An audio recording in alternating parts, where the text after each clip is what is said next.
What's going on?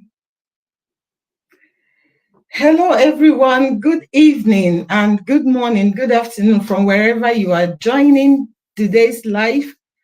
Again, it's Chichi Igwe podcast, and is Uche Anthony with me today, as always. And today we'll be diving straight into today's topic.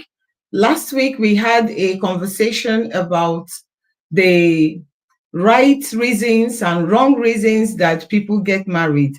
And after that, we looked at the wrong reasons and wanted to discuss one of them in particular today, which is marrying for the reason of financial benefits, having somebody take care of you financially, becoming one of the reasons that people get into marriage. And we're wondering, can this be remedied?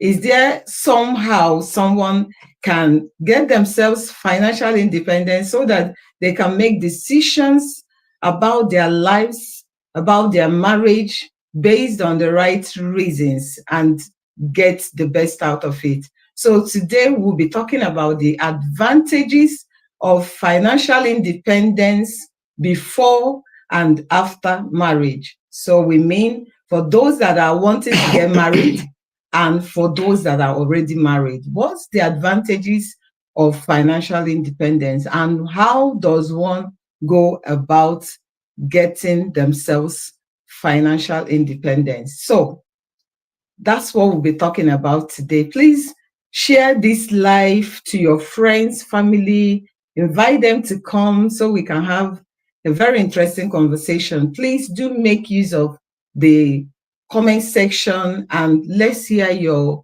opinions and your thoughts around this topic. What do you think? Should people get financial independence so that they don't have to make decisions about who they marry based on finances, based on someone having to take care of them, whether man or woman? Or should the status quo continue? So join us, share this, and let people know that we are live for another interesting conversation. And thank you everyone for joining. For those that will watch the replay, I want to thank you so much for always watching and leaving your comments. Thank you so much. We do appreciate you. And now let's talk about financial independence for the man, for the woman wanting to get married, and for those that are already married. So what do you think are the advantages of getting financially stable before making decision of marriage? Or for those that are already, should we just go for the singles first before we talk about the married? I think it would be a good idea to start with singles. So if someone is, of age, had gotten What do you mean? matured. When you say of age, what do you mean? I am talking about the different preparations we talked about that one has to make before marriage, and physical maturity is one of them, which is becoming of age. But it's not the only thing. I want to know more about of age. You say so it is when you become an adult. Okay. Basically, that's what it means.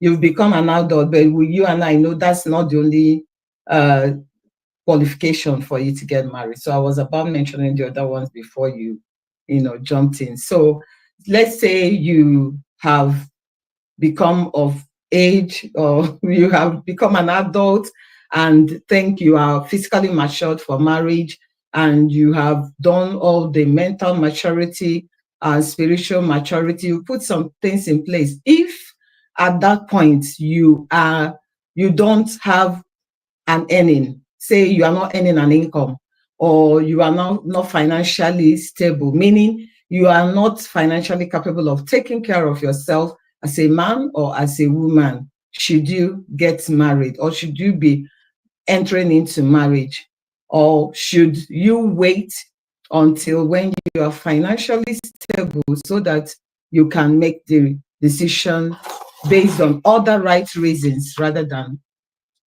someone taking care of you financially? So that's what we want to. Okay, I'll still, because you've said becoming of age again, so I still want to go back to that, because Okay. whenever you say something, I keep saying it means there's something about it that I've not understood. So now let's start with that. Becoming of age. I know that has to do with numbers. So what to you, what is the ideal age when you say becoming of age? I know you said adult, but adult is a blanket response. When you say Okay. becoming of age, is there any particular age you think one should be? Say, for a man, this is the age you should have ideally start thinking about getting married. For a woman, this should be the age. So let me sort that becoming of age that you keep repeating. I want to sort that out. Okay. So what I would say is that you have to be 18 years plus. So there is no particular age as long as you're an adult, because maturity happens at different ages for different people. So I can't say until you become 25 or until you become 30, because someone can be 30 and not ready or matured enough to get married, while someone who is 20 could be ready for marriage. But ideally, you have to be an adult. And for some countries, becoming an adult means you have turned 18. And for some places, it might be 21. So that's what I mean. Okay. There is this, I don't know whether it's a conception or misconception that women usually mature more than men when it comes to marriage. Have you heard about that? Sorry about this digression, but I want to get some few things right. Is it what's your take about that? Does it really mean that women usually get matured in things more than men? Yes, but not in all cases. Like I said, it depends on individuals. Some women can still be 30, but not matured enough to carry the responsibilities that come with marriage. Okay. But naturally, physical maturity happens faster in women than in men, if that's what you mean. Let's go back to your question. Thank you for answering. Okay, now with what you are saying, so what these guys are looking for is someone to take care of them, basically. They're looking for somebody to be their dependent financially. What we are trying to say is this really something good? Although we've established that last week that it's not a good idea, but we are trying to consider things that they can do to avoid being in that situation. And that is main thing we are talking about today. So to kick off, I would say, most things we do start with mindsets, right? I would say that the first point of call will be a change of mindset. Because for somebody to just wake up or grow around a particular thing and believe that I would like to rely on someone to look after me, I want someone who's going to take care of me as a husband or as a wife, that it's something that has to do with mindset. Other times, it could be as a situation of the people you move around, your circle of friends, because there's a popular saying, say, show me your friend and I'll tell you who you are. And people flocks together who has the same mentality, the same ideology about a particular concept of things. So on that note, I would say the first point of call for me will be a change of mindset. Somebody understanding what is making them to have that thinking that somebody must take care of me. And on that note, I would say, let's start talking about mindset, change of mindset, because it is all started with mindset. This is where everything starts. And that would be my starting point. Okay. So, yes, it is true that you have to change your mindset. I wanted us to concentrate on the advantages of having yourself financially sorted and how that affects your decisions. Can you have the advantage without first understanding what the mindset is? No, when you want to, when we want to talk about how you want to get there, maybe we'll circle back to the mindset and other ways that you can get yourself financially independent, so that you can be, be already taking care of yourself before someone, so that you don't make decisions based on reliance on someone else. That's what I mean. I get it. So one of the advantages I would say is what we have just been saying, that it will give you a clear head. It will make you to make an independent decision that favors you rather than that favors someone else because you have to gain something from them. So, of course, when you get married, two of you have become one, and whoever is earning or earning more, the money finances will take care of everyone. But for respect, for honor, for your worth as a person, especially for women, let's not forget that some men also rely upon women for their financial needs. So it is both ways. But what that accords you is you have this confidence in you that you can't be treated anyhow, and the other party, you are not setting them up to fail by giving them the opportunity to trample upon you and to treat you as if you are worthless. And that's one of the advantages of getting financial independence before and after in a relationship. It's good that everybody have an earning so that someone is not totally dependent on the other. And that doesn't mean that the man as the provider will not be taking up their responsibilities seriously. So that's an advantage for me. Another advantage for me is, actually I have a question, but I'm going to come back to that question later. Yeah. Another advantage for me is this, when you have money, you have confidence. When you have money, you have the boldness, the temerity, the audacity, the impetus. I've lost of vocabulary. Okay. So when you have money, you have everything. You will be confident in yourself. So having money, earning your own money, being financially reliant on yourself gives you that bit of self-esteem, high self-esteem, because you will be eager to do things that you ideally wouldn't do when you don't have money. So one of the good reasons of earning your own, not trying to rely on someone for financial support or to take care of you, will be it will boost your morale. You have the confidence to approach people, to talk on things that are really keen to you, instead of you having to rely on someone. Because sometimes, remember, if you ask, being a little child, there are times my late big sister, she does, yeah. So back in the days when I was still little, if I ask her for money, she give me when I really need some. But there are days that she said to me, guy, you don't reach 18 years, you're up to age now, you should be getting small money now. If I go and do small work and get money. Those words, I still remember them sometimes. So while growing up, there are days that I think I couldn't have the courage to ask her for money, because she has already told me you should be getting your own small money now, not every day, but asking me to buy you singlets. I don't know, there's a singlet called Hings back in the days, Hings singlet, very nice singlet. When you're going to secondary school, you wear it. You have to make sure that people see it. It's popular. So I want to buy some, but I'm going to ask her money. If she don't give me, I feel bad. And I feel shy to ask again, because she had told me you can make your own money. So things like that demoralizes and kills you, brings your spirit down of not being functioning the way you should function. But if you can make it on your own, no matter how small it is, you don't have to be so huge.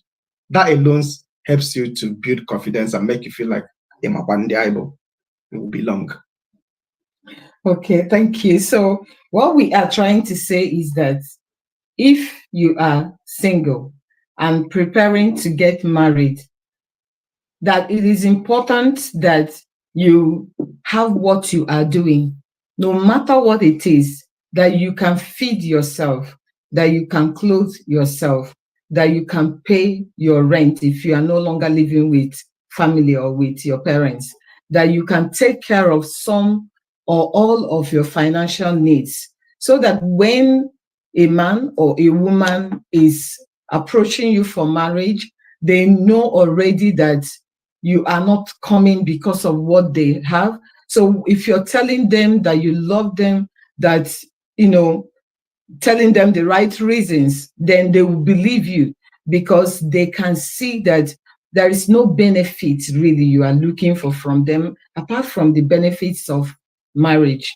That it's not that you want something from them, and for that reason you are agreeing to marry them. That's the first thing that will come to mind. And some people, or most people, are not willing to carry people's financial burdens for too long. They may say they will, but along the line, because it's not, along the line, they may get weary, and then resentment and other things will start coming in. And you don't want to be in a situation where you are treated the way you don't like or appreciate, because you have to be reliance on someone, and sometimes totally reliance.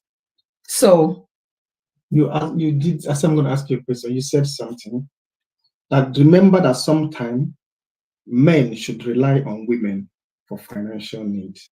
I didn't say should, but some do. Some do. Yeah, there are some men. It's not only women that marries for men to take care of them. Some men also have nothing doing, and they also aim to marry a woman who is financially stable or okay, so that just for the sole reason that they will gain financially from them, or that gap that not earning had created will be closed up. So some men do that, and in fact, it's more common now. So you are talking in terms of in a marriage situation. Before marriage, Okay. when you're married and someone is doing something and suddenly something happened, they are no longer. It's not the problem. Whoever is earning should carry the family at that point. And if it is a woman that is carrying the family, the man should buckle up and get something doing as quickly as possible, because so they can pick up their responsibilities. But in a situation where a man or a woman is looking for someone to marry, but foregoing the right reasons and making their assessment of who to marry based on the fact that they are looking for someone who can provide for their needs, who can meet their financial needs, that becomes a problem. And that's what we are talking about today. Okay. The advantages of stepping away from that situation and entering into a situation where you can have boldness, have confidence to really share your thoughts, your opinion, be heard, be seen, and let your opinion count and matter. Because a beggar will always lose confidence and the voice. Okay, I understand now. But in ideal situation, that might be a question for broadcast for next time. Should men ideally rely on women for their financial needs in ideal situation? I know you would tell me the Bible said that they are one. Whatever they have is together. But the reason I'm saying this is, practically, in most cases that I've seen, either in therapy or in other settings, non-therapeutic situations, where women provides for men, it doesn't last for long. Most of the women will back out at some stage to say, I'm not going to do this anymore. You have to wake up and take up your duties. But there are still few who it doesn't bother them, and they're happy to do that.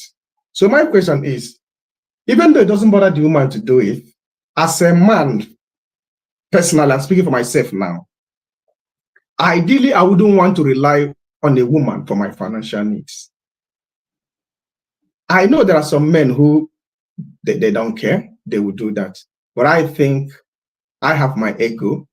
If that happens, I wouldn't find it interesting.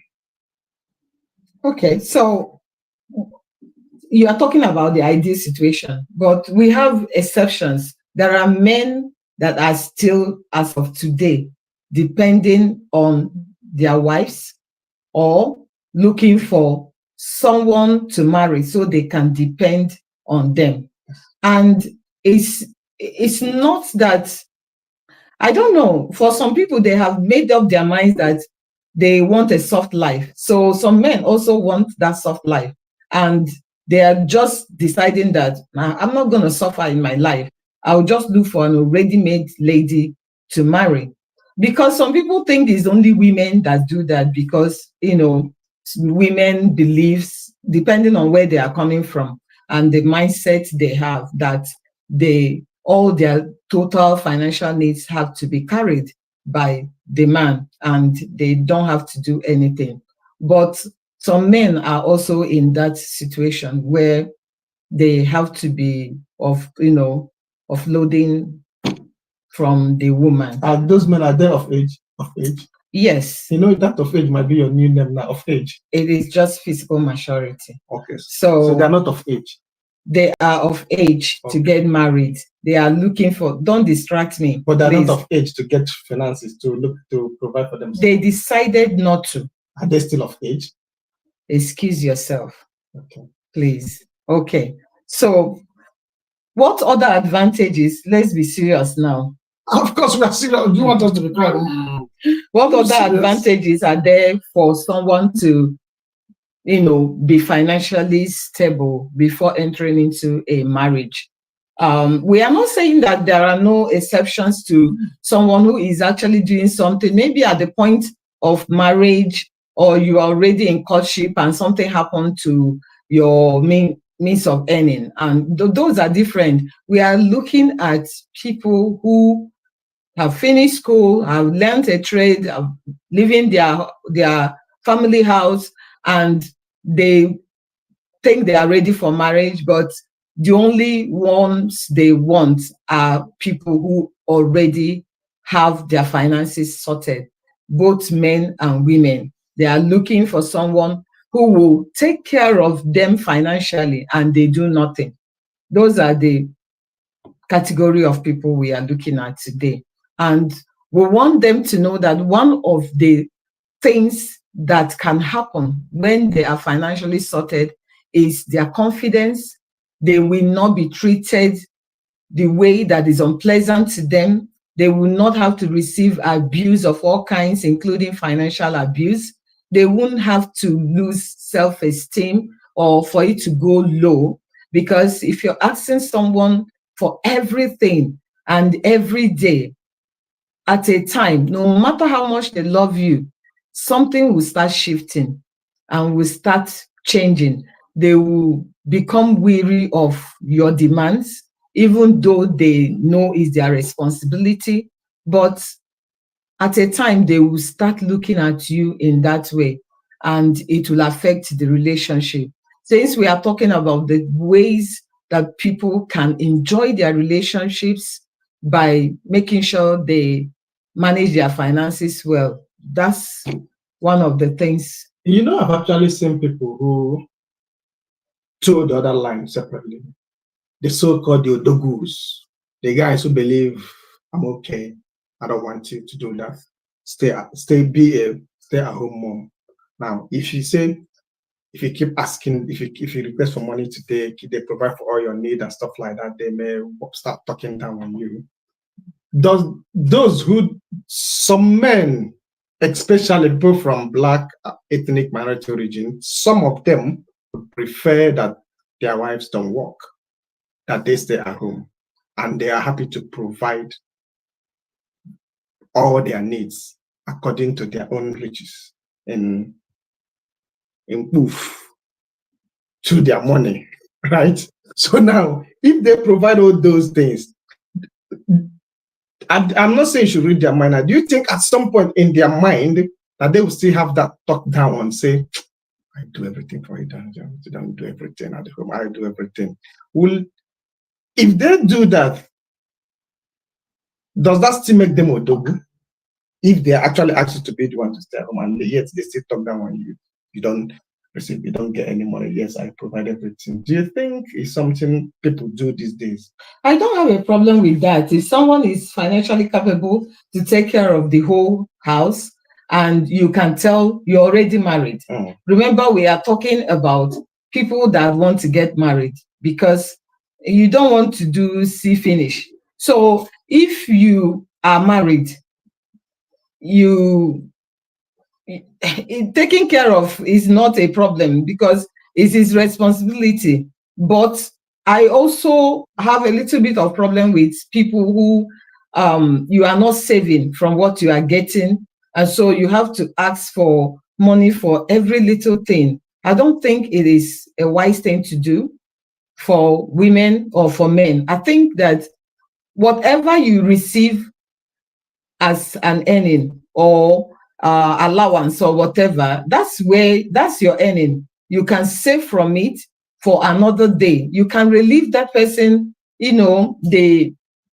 it's not relieving them of financial responsibility, but they asking and stopping them to ask for this, to talk about this. I mean, it can become weary. So what I would suggest is that the money that gets into your hand, that you manage it. And that's why we are talking about financial management and earning an income. If you have now some money in your hands, we assume that you have earned some money. So manage it well so that little things you don't have to ask. Okay. And so that also, if something happens to that household earning, that you step up also as a man or as a woman. That's what I will say. Okay. And now that I said as a man, don't think that you have to rely completely on your wife for a very long time. It's only if something happens and for a very temporary period, because the running of the home should be the responsibility of the man. I know that a lot of women some are doing 50-50, some are doing 70-30, all of that, but that's not ideal. The ideal situation is that the woman helps the man. Yes. Did you say that the woman should not do anything? No, I said the ideal situation is that the woman is helping the man. What is help? Help is help. Help is not carrying, no, I'm not talking about that. I'm talking about help. It's an English word and literally like that. Okay, you help me now, help me. What do you need help with? I don't know. You said you should help. Just help. If you don't need help, then I can't help you.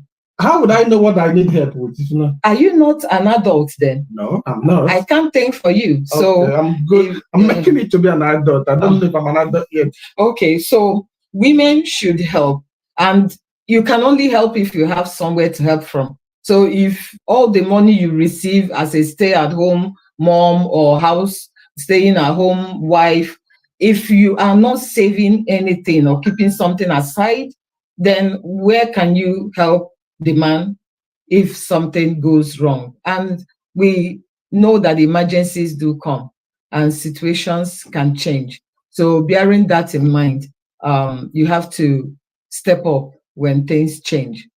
And that's why you have to have somewhere you draw from for little things, and not every little thing you ask for money. Okay, I will share something personal. Growing up, I lived with some family member somewhere very, very long time, many years ago. And that family member has the husband works, but my auntie doesn't work. Because my auntie doesn't work, sometimes she'll make food. And in the process of making the food, she ran out of spices to top up the food. The auntie usually, the husband usually comes from around 9 p.m., 9:30 p.m. And then I have a small shop that I'm managing, and I come home around 8 o'clock. So what happens is whenever I come home, auntie will now say, she was cooking this meal but ran out of some spices, and the corner shop has some, she can get some. So I will give her some money to go and get those spices. Some days that I don't have money, that bring money home, we have to wait for the husband to come. Sometimes the husband will come home late, very late in the night. And that would be when he's going to give her like little money to go and buy those spices. Some days, the corner shop will close. We have to go very far to get it. And by the time we come back, it will be about 11:30, midnight-ish. And that puts me off. Then growing up with that, I think, do you know what? Whenever I'm going to get married, I'm not going to marry somebody who wouldn't have something they're doing. Don't get me wrong. I don't mean that you are coming to feed me. No, I don't want you to feed me. But I would like a woman who have something, no matter how little it is, that you can earn your own. Any little is okay. Just use it. When you need to buy things, if I'm not around, you could always buy them from your money. And when I'm back and say, oh, I spend this, I'm happy to reimburse back. I think that would help. So that formed my idea of growing up thinking, no, you must be a working class. I don't mean you have to be top-notch working class, but it have to be something you are doing to earn money. And it's on that note that while you are talking about this video today, I thought it is really, really good for people to get into relationship by having something they're doing to earn money and not solely relying on their husband. Because sometimes some of these men, what they would do is that they use their wife like a personal housemate or personal assistant and expect them to do everything. At the end of the day, turn now and start blaming the woman for not working. But you've told them not to work, and yet they still come back and push blame on them. So in those cases, those are areas I really get wrong, because by the time those blames keep coming to the woman, she'll be thinking, oh, I could go back to work. But sometimes the wrong thing about it is that some of them, they've lost their skills. The skill that they learned, they can't use them anymore, because if a certificate must have gone updated slightly and the trade must have gone out of fashion. So by the time you ask them to go back into the workforce again, it will be daunting for them, because over time they've been staying at home. They really don't, they've lost clear about the workforce. And that alone is a ladder to mental illness. Well, I picked a few things from what you said. Is total reliance is really wrong. Imagine not having to finish a meal. So what happened to the one that was given yesterday and the day before? And was there nothing left? I mean, I don't think that something like that, like you didn't have salt and you have to wait for someone. So if he didn't come back on time, people can go to bed hungry or something like that. So that's really a no-no, and that's why we are encouraging that you have what you are doing. Even if you are asked to stay home, find what you can do from home, unless you are ill. I can understand if someone has some medical conditions that don't allow them to function, to be able to work or do have an earning. But if you are healthy, then find something you can do from home. You don't have to go out today to earn a living if you are well and can manage. So that's what one of the advantages of having financial independence.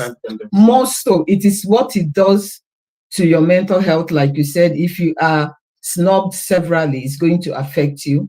And over time, someone might get to that position of resentment, like, why, especially if they are middle class, if their earning is average, if they don't have so much, and even if your husband is a millionaire or your wife is a millionaire, I still suggest that you have something that you are earning an income from. And let's not forget that if you are being given allowance or money for this or money for that, that is also an earning, depending on how you manage it. Like I always say, it's not how much you earn, it's how you manage what you earn. And that doesn't mean that I won't encourage you to earn more or earn higher. So, but managing the finances is what is most important, because that could mean that you have some money than someone who is earning higher than you. Yeah. So make sure that you are supportive, and that when things are not as they should, that you step up. It will help in fostering a good relationship and bond between you and your spouse. So if we are done with the fact that it carries some advantages for you to have what you are earning an income from, how can someone then earn an income? Because someone may be asking, earn an income, what do? I've looked for jobs, I can't find a job, I have finished school, I have a skill, but I can't find a platform to use it. So I really want to work, I want to earn, but it's not forthcoming. How do I have an earning? That's why I'm looking for someone who will take care of me, because it's difficult. So what will you advise the person? It became difficult. Most things in life are usually difficult. This day and age in the workforce, a lot of jobs are going.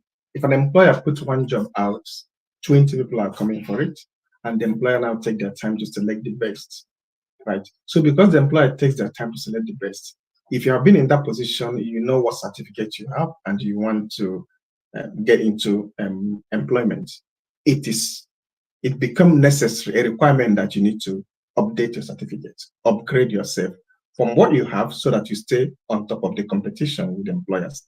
Now, if you're not into employment, you want to learn a trade, there are different trades you can learn. Some of them could be something you like doing as a passion. And those ones you like doing as a passion will be something that will make it for you, because when the business flows, it is part of you. Or you could learn any other trade. These days, anything that has to do with AI, ITs, top-notch stuff going on. There are ones that people don't look into, which is plumbing. Even at those ones, people go into them with an idea of it's going to help them develop in life.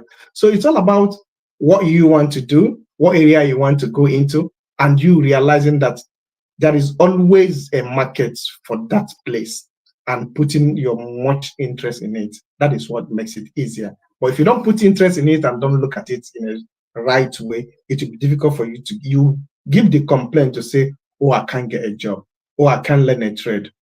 But you can always learn a trade. It depends on what you fancy doing.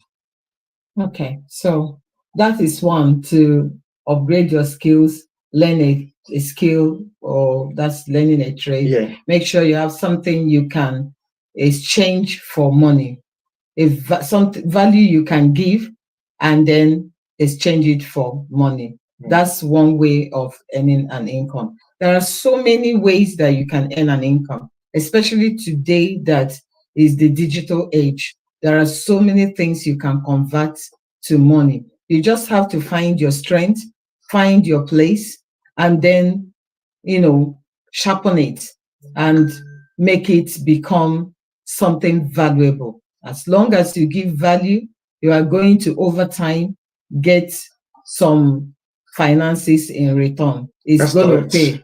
So what now do you convert into money? What is your value, or what value do you have that you can exchange, is what we should be asking ourselves. And I want to say again that some people are in the positions where they are not able to earn an income due to one disability or the other, or some medical conditions. We are not hitting on them because they can't. But we are talking about able-bodied people who can work, but one thing or the other is limiting them. And then we want to say, look into what really interests you, look into what you're passionate about, those things that wake you up to be going, look into them, get some help, and then specialize in an area, put in work and time to it, be consistent, and then give it some time. It may not happen quickly or immediately, but over time, it will start paying you and you will have an earning. And then you can increase your earning. That way you will be able to meet your needs and not rely on someone who could. It's not everyone that can treat you the way they like because they are sponsoring you. Some people can genuinely do it, in good faith and with all their heart. But we're talking about those that will take advantage of that to treat you the way that is not pleasing. Some people take those people that they are taking care of, their spouses, as if they are slaves, because they think they can take anything from them. However they are treated is okay because they are carrying their financial burden. Some people are going through tremendous abuse because they are reliant on one party. And some want to get out of the situation, but they can't, because they can't possibly take care of themselves if they leave that person they are dependent on. And that's one of the huge problems that we find in relationship cases. So it's important that you have an earning, no matter how small, and that you consistently have that. And while you do that, save up some for rainy days. So what else are we? Thank you, Tasha. Thank you for joining. Yeah, I've seen your comments. Yes. So, oh yes. Yeah. So some people take their wives as personal servants. Yes, that's because they see them as one. So first impressions matter. The way they look at you before you get into the marriage is very important. It's very difficult to, treat some women or some men, as the case may be, in a very rough way. Some people, you can't really talk to, give them verbal abuse or physical abuse, because you know that that's not who they are. They are worth more than that. But some people are worth more than that, but cannot be seen by the person they are living with. So it becomes a problem. So thank you very much, Tasha. I agree with you. I'm just going to glance through the. Do you want me to read it out? Yes, if you can. That just say, even if you have a degree and whatever, if you are willing to bring something to the table, you start somewhere. Sometimes getting a job in desired field takes time. There are jobs in between. Mindset is important in this case. Yes, we said we are going to talk about the mindset, because it is something that is making someone think that they can rely on someone, not born out of circumstance. It's just out of pure desire and, to depend on someone. So there could be opportunities, but they don't want to take it because they believe that they are supposed to be taken care of. And this is the mindset that some people are walking about with. They dress up and act okay, but inside of them, this is their makeup, that somebody must take care of them. And that's why also some women and some men could have a lot of money, but are still wanting to depend on someone.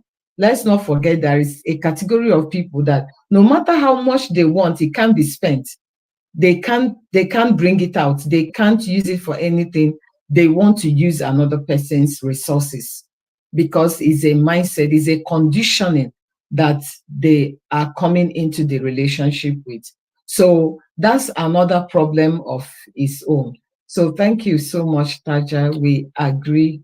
Definitely, we agree on that. And it's all about mindset too. Just as she said, like she said, sometimes getting a job in desired field takes time. And this is where it is very, very, very important that you have a career or employment coach who's going to help you alongside finding what sort of job you've done before and what will be okay for you.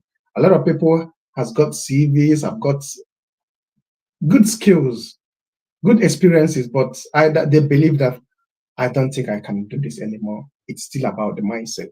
So a couple of employment coaches will support you into doing that. If you are ever thinking of going back to work, or you think what you're doing now, you don't like it, you want to upgrade, but you don't know what area of sector you want to go into, if you want to reach out to any of us, there are chances that we will help you to find a particular sector of areas of life that you want to get into, because we have careers counselors amongst us here who will be happy to support you into those areas you want to get into. We understand that these days it can be daunting, people trying to speak to an employers or trying to get their way around. So they think, I'd rather stay where I am, let him provide. But again, their mental health is going down because they are totally relying on someone. But they really want to have a little bit of their own. They don't know how to do about it. We could help you if you're in such a position. And you don't have to work. I am not a fan of working. I've worked for years before I couldn't work again. But I am right now with what I know. I'm not a fan of being an employee. It doesn't make employees bad. It only means that my preference is to have what I am doing on my own, to kind of, as they would say, be my own boss. So if you also want something doing, whether you have something you're already doing but want an additional side hustle, as they call it, I don't like the word or the phrase, but if you want something at the side, then you can look into maybe online business, setting up an online business, either selling a digital product or a physical product. You can look into that. You can, if you pick up something of interest, this is important now. If you pick up something of interest, don't try to reinvent the wheels. Don't try to do it by yourself. Get some help. I personally tried that for a long time and kept failing. So if you want to get there faster and without a lot of stress, get yourself some help. It's going to help you a lot and make your journey faster to your destination. And it will remove a lot of stress and discomforts that you will feel. So all you need to do is, people are different. What interests me is not what might interest you.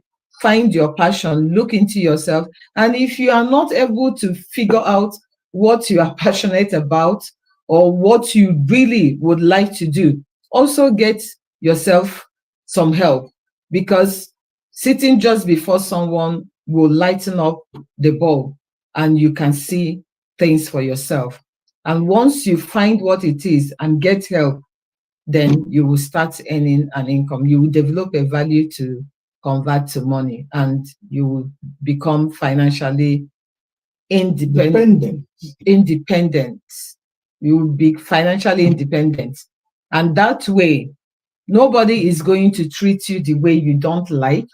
And if they do, because they want to and not your fault, then you can step away and until it is resolved. Remember, I'm not saying leave the relationship if you're already married, but it means that you can get to safety and take care of yourself because you can, and while you are sorting the differences. So that's what I will advise for today. I hope that if you are interested in finding out what to do and how you can discover what to do, that you will get help. And if you reach out, we might be able to, put you in the right direction, because it's part of what we do. Or you can get yourself help anywhere nearer to you. So thank you so much, everyone, for joining. And if there are any questions, please do leave them at the comments and we will attend to them.